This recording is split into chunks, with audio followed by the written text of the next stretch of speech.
Latihan bersama TNI Angkatan Darat dan pasukan tentara Amerika dilakukan di tengah meningkatnya ketegangan di Laut Cina Selatan.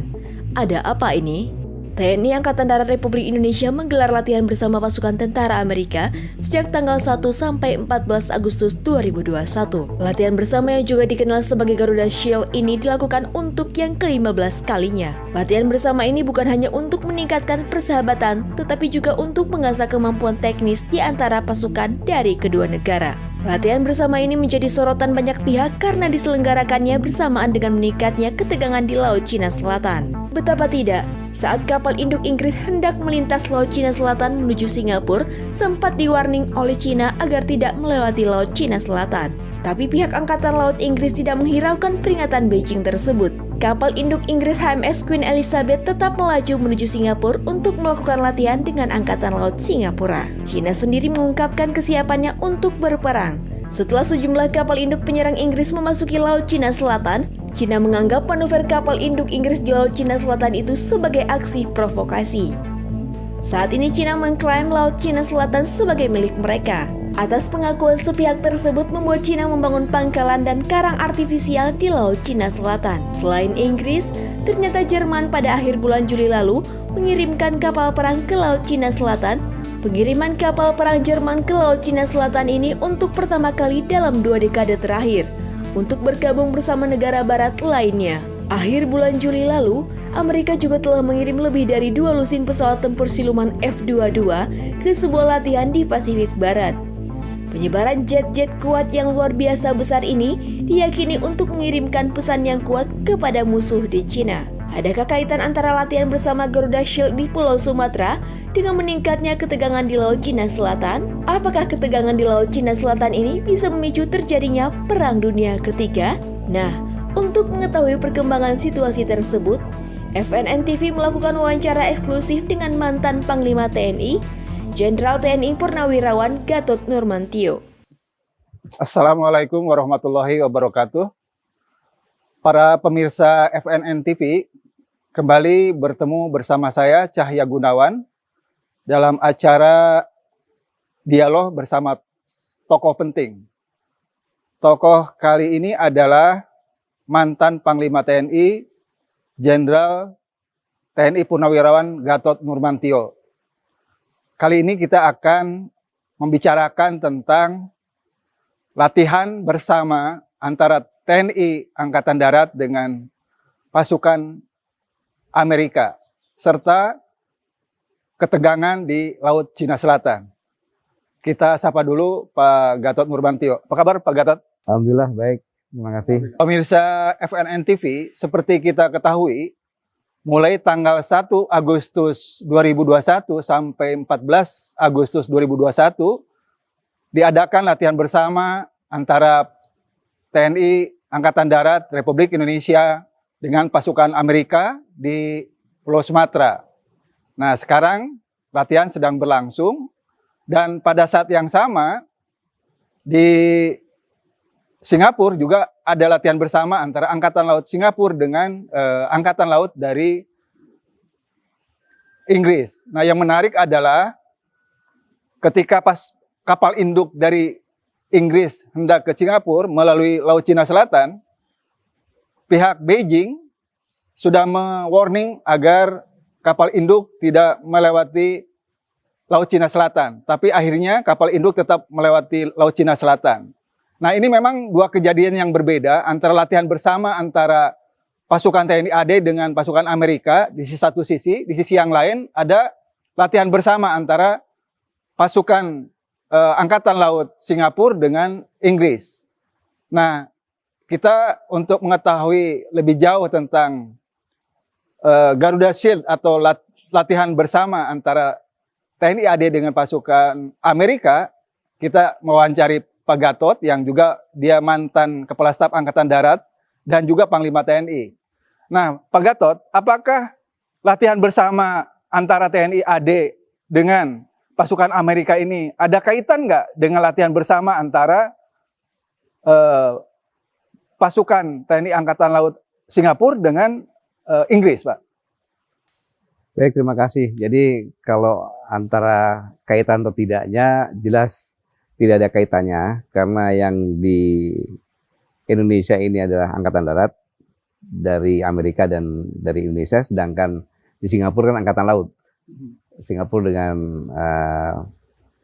dari Inggris tadi. Nah, tetapi bahwa latihan ini adalah suatu latihan yang rutin. Kalau nggak salah Garuda Shield ini sudah yang ke-15. Dan ini sudah direncanakan biasanya 1 tahun atau 2 tahun sebelumnya gitu. Seperti yang kita ketahui bersama bahwa ini direncanakan pada tahun yang lalu pada saat itu dari tanggal saya lupa, ya, tapi Jenderal James itu datang kunjungan ke Mabesat. Disitulah Army to Army Talk itu merencanakan, biasanya terjadi ada negosiasi gitu kan, karena Kasat Amerika datang kemudian bertamu di sana merencanakan latihan yang akan datang. Biasanya kita selalu minta pertambahan personil. Biasanya ulet, tapi sekarang ini alhamdulillah dapat dikatakan latihan bersama terbesar. 2.282 gitu, ya terbesar, dan dilaksanakan juga airborne-nya. Jadi linut dari kita ini berangkat ke Amerika. Sekarang kalau nggak salah masih ada di Amerika, ada 100 lebih. 100 lebih. Jadi ini suatu perkembangan yang cukup menyenangkan baik. Zaman waktu saya sebagai Kasat, hanya mereka datang ke sini saja, kita tidak berangkat ke sana. Tapi sekarang timbal balik tuh, berangkat bersama-sama dan latihan bersama-sama. Dan ini merupakan kebutuhan. Saya katakan kebutuhan karena TNI Angkatan Darat ini punya falsafah bukan prajurit-prajurit yang hebat, tapi mereka adalah prajurit-prajurit yang terlatih. Dan demikian maka prajurit-prajurit TNI Angkatan Darat selalu haus akan latihan, haus akan perkembangan ilmu. Dan latihan bersama ini di samping juga kita saling menukar ilmu, pengetahuan, kemampuan dan sebagainya, merupakan diplomasi militer. Nah, karena sejarahnya kita sudah lama, bahkan kita kenal Jenderal Ahmad Yani dulu pernah sekolah juga di sana, dari Kasat dulu sekalian. Pak Andika juga pernah sekolah di sana sehingga memudahkan koordinasi lobby-lobby untuk bisa latihan yang terbesar antara Indonesia dengan Amerika yang sekarang ini gitu. Kemudian Pak Gatot, kalau Pak Gatot melihat tentang perkembangan persenjataan mutakhir, baik yang dimiliki oleh Amerika maupun katakanlah Cina, nah apakah ada kemungkinan nggak Pak? Karena ini banyak dikhawatirkan sejumlah kalangan, adanya perang dunia ketiga Pak, berkaitan dengan ketegangan yang terjadi di Laut Cina Selatan. Ini di luar tentang latihan bersama antara TNI AD dengan Amerika ya Pak. Menurut Bapak kira-kira perkiraannya gimana Pak? Jadi kalau Mas Gunawan ingat pada 10 Maret 2014 saya memberikan kuliah umum di UI. Berdasarkan teori Thomas Malthus, kemudian peak oil theory, saya katakan bahwa 90% pada saat itu perang terjadi di Arab Spring. Kemudian dan berlatar belakang pasti oil. Saya membuat suatu teori baru bahwa ke depan 25 tahun yang akan datang, bahwa perang itu berlatar belakang ekonomi. Berlatar belakang, bukan oil lagi tapi ekonomi. Yang tempatnya tadinya di Arab Spring akan di sekitar ekuator. Tapi titik beratnya adalah di Indo-Pasifik. Mengapa Indo-Pasifik? Karena Indo-Pasifik adalah kita kenal dengan the winning region. Di mana pada saat itu, pada 2014, 10 tahun terakhir, pertumbuhan ekonomi rata-rata 5%. Gitu. Negara-negara ini bukan negara yang jago ekonomi. Tidak seperti daerah Jepang dan sebagainya. Tapi pertumbuhan ekonominya tinggi karena dia punya sumber daya. Dan penduduknya, setengah penduduknya ada di sana. Maka perang akan berpusat di situ. Dan saya perkirakan pada 25 tahun, ternyata lebih cepat sekarang ini. Ketegangan sudah terjadi sekarang. Jadi mudah-mudahan tidak terjadi perang lah, bisa diplomasikan, bisa ada jalan tengah. Karena kalau terjadi perang, bagaimanapun juga kita akan berdampak. Karena kita sangat dekat di sini. Gitu. Pak, kembali ke latihan bersama antara TNI AD dengan pasukan Amerika, sebenarnya goalnya dari latihan bersama ini apa sebenarnya Pak? Atau cukup menjalin persahabatan, atau ada pertukaran keterampilan dalam berperang, atau apa sebenarnya Pak? Begini Pak, Jadi latihan ini sudah berlangsung lama ya. Dan berlangsung lama. Tentu yang namanya latihan ini adalah melatih profesionalisme kita, kemampuan kita. Nah, latihan bersama adalah untuk saling menukar informasi. Pengalaman dia menemukan latihan apa yang terbaru apa, efektif atau apa, efisien atau apa dan sebagainya. Jadi bentuk latihan bersama ini. Kemudian di samping itu juga mewujudkan persahabatan diplomasi. Karena sejarah nih ya, sejarah bahwa Indonesia dengan Amerika ini punya sejarah. Bapak ingat, seandainya bom Nagasaki Hiroshima yang ditembakkan oleh Amerika tidak terjadi, apakah kita merdeka pada saat itu? Ini kan pertanyaan perlu dijawab kan gitu. Sehingga ada peran juga pengaruh itu. Gitu, itu yang pertama.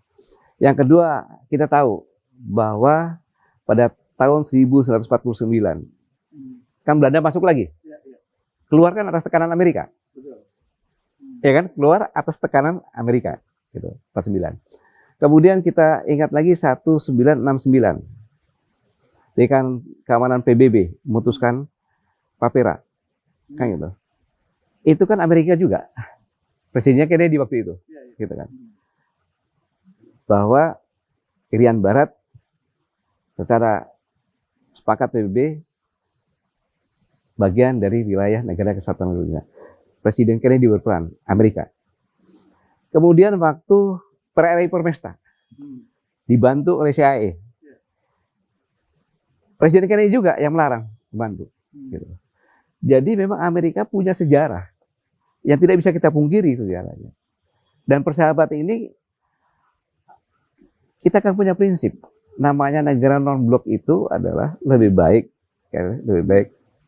Pepatah mengatakan 1000 kawan daripada 1 musuh. Jadi kita memelihara yang sudah ada ini. Kalau perlu makin hari makin ditingkatkan. Dan alhamdulillah Pak Kasat pernah sekolah di Amerika, ya mungkin juga jangan-jangan Jenderal James ini pernah sekolah sama-sama sehingga ngomongnya enak. Ya gue minta tambahan deh, jangan segitulah sekian, oke sama-sama gitu kan bisa juga seperti itu. Jadi ini suatu hal yang pertanda yang baik. Mari kita berpikiran positif bahwa ini adalah meningkatkan persahabatan. Apapun persahabatan lebih baik daripada permusuhan. Dan ini yang dilakukan oleh Kepala Staf Angkatan Darat dengan semua stafnya. Kemudian bisa terlaksana. Kita doakan aja semoga latihan ini bisa berjalan dengan baik dan meningkatkan persahabatan antara Indonesia dengan Amerika lewat diplomasi militer. Oh, iya. Ya tadi Pak Gatot mengemukakan tentang peran sejarah Amerika terhadap perjalanan bangsa Indonesia, Pak. Nah, tapi kan sekarang ini di sisi lain Indonesia ini dekat juga dengan Cina, Pak. Terutama dalam kaitan kepentingan ekonomi. Nah, ini gimana, Pak? Apakah akan mengganggu kalau bagaimana kita diplomasi luar negeri atau politik luar negeri kita antara ke Cina dengan ke Amerika ini, Pak? Apa yang harus dimainkan oleh para pemimpin negara ini, Pak, di Indonesia ini, oleh Pak Jokowi lah terutama sebagai presiden? Kalau dikatakan bahwa kita bekerja sama dengan China tentang bidang ini, sah-sah saja. Sah-sah saja. Tapi yang namanya kerjasama ekonomi itu adalah win-win. Sama-sama untung lah. Kalau bahasa Cina cengli. Cengli kan. Lu untung, gua untung. Oh jalannya terus gitu. Tapi kalau orang Amerika melihat, lu kerjasama sama Cina. Lu rugi terus. Kagak ada untungnya. Ini yang nggak benar. Maka untung ruginya bukan saya bukan orang ekonomi. Tanyakan sama orang ekonomi, apakah kerjasama dengan Cina ini menguntungkan? Kalau menguntungkan, Amerika mengatakan, lu kenapa kerjasama sama Cina? Lu gua untung kok, lu mau ikut ya sama-sama bisa begitu. Tapi kalau kita rugi, lu kenapa kerja sama Cina? Lu rugi kan gitu.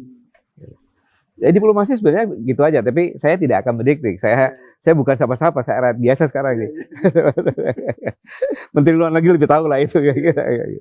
Pak Gatot, ini bagaimana ya menjawab kekhawatiran sementara kalangan Indonesia ini akan dijadikan sebagai medan tempur antara kekuatan Cina satu sisi dengan Amerika di sisi yang lain. Sehingga Indonesia ini akan seperti Suriah, katakanlah begitu. Jadi kita ini akan ada worst skenario-nya seperti itu. Kemungkinan, bagaimana menurut kemungkinan seperti itu?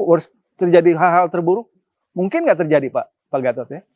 Di dunia ini kan semua kemungkinan bisa aja terjadi. Ya, berdasarkan kemungkinan itulah kita harus berkiat agar jangan sampai terjadi itu. Kayak gitu. Jadi dengan adanya satu kita kerjasama ekonomi, ya. Kemudian angkatan bersenjata kita latihan bersama-sama dengan Amerika, kan gitu. Kemudian dengan negara-negara tetangga juga kita baik, kan gitu kan. Diplomasi kita cukup baik. Terus alasan apa Indonesia menjadi wilayah pertempuran? Karena tidak ada yang diperebutkan baik oleh Amerika maupun China. Kita negara berdiri sendiri. Kan kita sumber daya alamnya luar biasa, Kak, melimpah kan, Pak? Betul, tetapi zaman sekarang ini tidak dengan cara perang begitu, merampok seperti itu, kan gitu. Dengan proksi tadi, perang yang tidak terlihatan. Jadi maksud saya tadi yang dikatakan adalah sebagai lahan pertempuran. Saya pikir lahan pertempuran tetap aja di Laut Cina Selatan. Ya, karena Cina menyampaikan bahwa main dot lainnya ini adalah berdasarkan sejarah. Kemudian negara-negara lain mengatakan berdasarkan UNCLOS 82. Kayak gitu. Jadi ya itu adalah laut internasional berdasarkan itu. Ya, seperti kita ketahui waktu Pak Gatot sebagai Panglima TNI, waktu itu Pak Gatot sudah menyampaikan tentang proxy war, tentang perang biologi. Nah, ini sepertinya akan menjadi suatu kenyataan dan terjadi akan lebih cepat. Itu sampai sejauh mana, Pak? Kira-kira nanti dampaknya kalau betul nanti terjadi perang biologi di antara kekuatan besar antara Cina, Uni Soviet di satu sisi dengan Amerika dan sekutunya di sisi yang lain, Pak. Saya mengatakan bahwa terserah orang beranggapan apa, tapi pada 24 Oktober 2017 di konferensi dokter-dokter militer dunia di Istana Negara dibuka oleh Presiden Jokowi. Pada saat itu saya menyampaikan sambutan, waspada terhadap perang biologi yang bisa melumpuhkan suatu negara dan berdampak epidemi. Nah, sekarang terjadi, kita tidak bisa mengetahui senjata dari mana, tapi kita bisa melihat siapa yang mengambil keuntungan dari ini, gitu. Nah, dan ini sangat berbahaya. Yang kita khawatirkan adalah apabila terjadi ketegangan, itu perang nuklir. Kalau perang nuklir semuanya perang nuklir, ya dunia ini setengah kiamat sudah. Mudah-mudahan tidak terjadi karena negara-negara sekarang sedang berada di sekitar sini ini semuanya punya nuklir, kan gitu. Nah, kalau mereka meluncurkan nuklir yang menjadi apa gitu Indonesia ini, kan gitu. Radioaktif dan sebagainya gitu.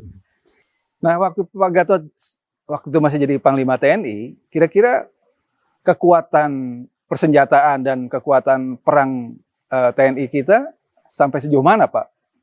Ininya persiapan untuk menghadapi ya kemungkinan yang tidak kita harapkan, yaitu perang dunia ketiga misalnya. Kalau dikatakan persenjataan, TNI sedang berusaha untuk memodernisasi alutsistanya. Di Angkatan Darat kita sudah punya Apache, kemudian meriamnya Amfibras, kemudian Sesar, kemudian roket peluncur untuk pesawat ada Startek, ada Mistral. Jadi sudah yang terbaik. Tetapi kan akumulasinya tidak begitu besar. Kemudian Angkatan Laut sedang membangun juga korvet dan sebagainya. Kemudian Angkatan Udara ada F-16, kemudian ada Sukhoi juga. Jadi sedang berusaha untuk memodernisasi. Tetapi kita kan punya rencana 5 tahun, rencana 25 tahunan kan. Kita menyesuaikan dengan yang ada. Tapi saya pikir dengan perkembangan yang sekarang ini sudah saatnya kita semuanya berpikir untuk menyiapkan mengantisipasi apabila benar-benar terjadi ketegangan ini meningkat, maka Indonesia jangan menjadi kena limbahnya saja. Kita bisa mengambil peran daya posisi yang seperti ini yang bisa berperan untuk menetralisir itu tidak terjadi gitu. Pak Gatot, ini dunia ini sedang dihadapkan dengan pandemi global COVID-19, Pak. Termasuk Indonesia, bahkan Indonesia ini paling parah, Pak. Kasusnya, baik peningkatan kasus yang positif maupun yang meninggal. Nah, apakah pandemi global COVID-19 ini adalah bagian dari kemungkinan terjadinya perang biologi itu, Pak? Seperti yang pernah saya sampaikan, ya, memang ini tidak bisa dibuktikan, tetapi bisa dirasakan, begitu. Seperti yang saya sampaikan bahwa sejak tahun 2015 kita sudah diskusikan berdasarkan flu burung SARS di Hong Kong. Di situ terlihat bahwa TKI yang banyak di sana tidak terkena. Jadi kita melihat bahwa ini kayak semacam genetika tertentu virus. Mana ada virus genetika tertentu kan? Nah dari situlah kita mencurigai. Ya mencurigai, tidak menuduh tapi mencurigai. Maka melaksanakan persiapan. Dan persiapan itu, waktu itu saya sebagai Kasat, kemudian Panglima TNI, kita memberikan beasiswa kepada dokter-dokter, di mana beasiswa ini sekaligus juga begitu lulus akan diterima sebagai dokter di TNI. Pada saat itu 2015, 2016, setahun itu paling 70. Tapi mulai dari 2017 awal sampai dengan awal 2018, kita mencetak 1.000 dokter. Dan itulah yang sekarang di Wisma Atlet dan sebagainya. Karena melawan perang biologi itu satu harus tenaga kesehatan yang kita siap, yang kedua vaksin, yang ketiga adalah obat tentunya. Nah, hal ini vaksin mudah-mudahan aja dalam waktu dekat vaksin Nusantara ini bisa. Karena kalau kita nggak mandi dengan vaksin, walaupun epidemi ini tidak bisa diselesaikan dengan vaksin, tetapi minimal bisa mengurangi gitu. Ini sehingga saya tidak bisa mengatakan bahwa ini perang biologi siapa yang melakukannya. Saya belum bisa menentukan itu, tapi dampaknya jelas ini seperti perang biologi karena semua negara tanpa terkecuali terkena. Jadi apakah menurut Pak Gatot pandemi COVID-19 ini ciptaan manusia atau adanya kebocoran dari lab yang biasa menyimpan ya seperti nuklir, Kak. Ini menyimpan virus misalnya. Memang saya tidak bisa menyatakan bahwa ini kebocoran, ini buatan dan sebagainya karena perlu pembuktian. Tetapi sepengetahuan saya bahwa untuk membuat vaksin yang seperti waktu kita masih SD dulu, vaksin yang dari virus dilemahkan. Ya, imunisasi itu. Ya, bukan imunisasi, virus vaksin yang terbuat dari virus kayak polio lah, TB sebagainya. Itu kan virus yang dilemahkan atau bakteri yang dilemahkan. Ini saya pikir di negara ini persyaratannya harus mempunyai level security-nya 4. Dan di dunia nggak lebih dari 20 gitu. Karena itu dikontrol oleh WHO supaya tidak terjadi kebocoran gitu. Nah, ini jadi sekali lagi saya tidak bisa menyampaikan bahwa ini buatan, kemudian ini yang bocor, karena memerlukan penelitian yang sangat teknis sekali. Gitu. Nih, dalam kesempatan ini saya juga ingin tahu nih dari Pak Gatot sebagai relawan vaksin Nusantara, setelah diberikan setelah menjalani vaksin Nusantara ini apa Pak pengaruhnya terhadap tubuh Pak? Ya logika berpikirnya, saya mantan Panglima TNI, saya mau jadi volunteer, relawan. Dan yang ikut divaksin bukan hanya saya, istri, anak, dan menantu saya. Karena saya yakin, karena ini adalah bagian dari yang disiapkan oleh para dokter-dokter kita yang hebat untuk menghadapi kemungkinan perang biologi ini, perang epidemi. Sehingga ini bukan ujuk-ujuk. Sudah dari tahun 2015 kita mempersiapkan ini semuanya yang dipimpin oleh Dr. Terawan dan dokter-dokter lainnya lagi yang bersama-sama. Maka mantan-mantan kepala RSPAD pasti ada itu ikut semuanya di situ karena mereka secara estafet. Nah, dan vaksin ini bisa dipertanggungjawabkan, kemudian diadakan oleh Putra sendiri, ya kan, Putra Indonesia sendiri, kemudian uji kliniknya di sini. Kurang apa lagi coba kalau nggak kita dukung kan gitu. Ya mudah-mudahan aja dalam waktu dekat kita bisa divaksin dengan vaksin buatan kita sendiri sehingga kita punya lebih keyakinan gitu. Jadi ya seperti kita ketahui bahwa selain keluarga Pak Gatot yang sudah divaksin Nusantara, juga Pak Muldoko, Kepala Staf Presiden ya, sudah menjalani vaksin Nusantara, juga yang lain misalnya pengusaha Abu Rizal Bakri, Pak Sudi Silalahi, bahkan ada sejumlah anggota DPR, Pak Dahlan Iskan juga pernah ikut vaksin Nusantara. Nah, apakah vaksin Nusantara ini Pak Gatot yakin akan dipakai secara massal di Indonesia, Pak? Saya yakin bukannya Indonesia, di dunia. Saya punya keyakinan bukan hanya di Indonesia, tapi di dunia. Setelah jadi nanti, benar-benar jadi, baru mudah-mudahan produksinya punya hak paten gitu. Karena bukan vaksinnya, tapi produksinya punya hak paten, dan hak paten atas nama vaksin Nusantara gitu. Sebenarnya mekanismenya apa yang membedakan vaksin yang biasa, yang lain dengan vaksin Nusantara, Pak? Waduh, ini agak teknis ya. Diambil darahnya dari kita ya Pak, Iya. lalu disuntikan lagi. Ya, jadi ini yang saya dengar kan setiap akan divaksin kita dipaparkan gitu. Bahwa vaksin ini begini. Pada saat vaksin kemarin divaksin itu dijelaskan gampangnya beginilah. Kalau Bapak punya rumah ada satpam. Satpam itu namanya antibodi kan gitu. Ditaruh di sudut-sudut satpam. Begitu ada virus masuk, satpam itu segera bekerja. Itulah vaksin yang ada. Tetapi apabila virus yang masuk lewat lain, satpam di sana kan perlu waktu. Dia udah masuk duluan, jangan udah kabur duluan kan gitu. Nah, vaksin Nusantara ini berdasarkan genetic memory. Jadi warning gitu loh, warning. Begitu satpam di sana, ada di sini pun dikasih warning. Jadi antigennya langsung ada. Ya, tapi secara teknis saya tidak bisa menyampaikan secara detail karena memang saya bukan orang kesehatan. Tetapi itu yang dilakukan, maka diambil oleh darah kita sendiri, kemudian disuntikan lagi. Nah, uji klinik tingkat 2 itu adalah uji klinik yang jumlah cc-nya berbeda-beda untuk mengetahui itu. Makanya kita terus ditanya setiap 2 hari ditanya, seminggu ditanya bagaimana dirasakan untuk mengetahui nanti kira-kira dosisnya itu berapa. Nah, uji klinik ketiga itu sudah menggunakan dosis yang sudah disimpulkan, mungkin ada 2 ada 3 dosis itu. Iya. Yang udah baku gitu ya Pak. Sudah ditemukan gitu. Iya. Ini Pak, selama ini banyak di antara masyarakat, terutama beberapa rekan saya itu mempertanyakan kalau mau divaksin Nusantara kemana. Setahu saya sampai saat ini orang yang ingin menjalani vaksin Nusantara harus ke RSPAD Gatot Subroto. Nah, apakah mungkin di masa yang akan datang ini pelaksanaan vaksin Nusantara ini bisa di daerah-daerah lain Pak, di rumah sakit lain selain RSPAD? Ya, untuk diketahui sekarang ini saya pastikan bahwa yang dikatakan vaksin itu adalah volunteer. Karena masih uji klinis tingkat 2, belum uji klinis tingkat 3. Sebentar lagi uji klinis tingkat 3 pasti juga di RSPAD juga. Setelah jadi vaksin, saya yakin di seluruh Indonesia nanti akan. Saya yakin itu karena tim dokter sudah menyiapkan perangkat-perangkat yang sangat mudah dan murah untuk bisa dilaksanakan di tempat-tempat terpencil juga. Oke, baik Pak Gatot. Terima kasih ini atas obrolannya. Kita sambil santai ini di tempat kediaman Pak Gatot. Mudah-mudahan perspektif dan pendapat Pak Gatot ini bisa memberikan pencerahan kepada masyarakat, terutama pemirsa FNN TV.